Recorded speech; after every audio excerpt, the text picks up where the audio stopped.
Ang wastong pagtuturo. Ngunit ikaw, Tito, ituro mo ang naaayon sa wastong aral. Ang mga nakatatandang lalaki ay turuan mong maging mahinahon, marangal, marunong magpasya kung ano ang nararapat, at matatag sa pananampalataya, sa pag-ibig, at sa pagtitiis.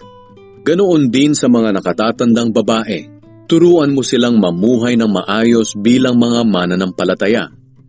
Huwag silang mapanira sa kapwa, at huwag maging mahilig sa alak.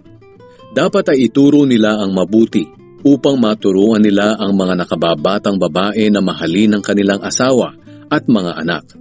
Marunong magpasya kung ano ang nararapat, malinis ang isipan, masipag sa tahanan, mabait, at nagpapasakop sa asawa upang hindi mapintasan ang salita ng Diyos na ating itinuturo.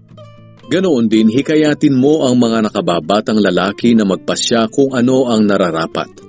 Magpakita ka ng mabuting halimbawa sa lahat ng bagay. Maging tapat ka at taus-puso sa iyong pagtuturo. Tiyakin mong tama ang iyong pananalita at walang maipipintas dito, upang ang mga sumasalungat sa atin ay mapahiya dahil wala silang masabing masama laban sa atin.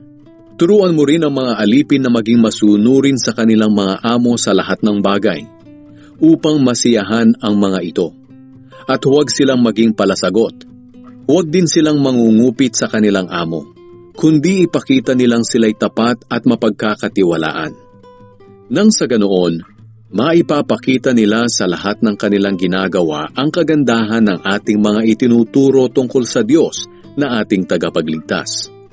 Sapagkat ang biyaya ng Diyos na nagbibigay ng kaligtasan ay inihayag na sa lahat ng tao.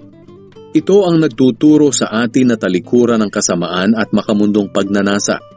Kaya mamuhay tayo sa mundong ito ng maayos, matuwid at makadiyos, habang hinihintay natin ang napakagandang pag-asa na walang iba kundi ang maluwalhating pagbabalik ng ating dakilang Diyos at tagapagligtas na si Hesukristo. Ibinigay niya ang kanyang sarili para sa atin upang tubusin tayo sa lahat ng kasamaan at upang tayo'y maging mamamayan niya na malinis at handang gumawa ng mabuti. Ituro mo sa kanila ang mga bagay na ito. Gamitin mo ang iyong kapangyarihan sa paghimok at pagsaway at huwag mong hayaang hamakin ka ni numan.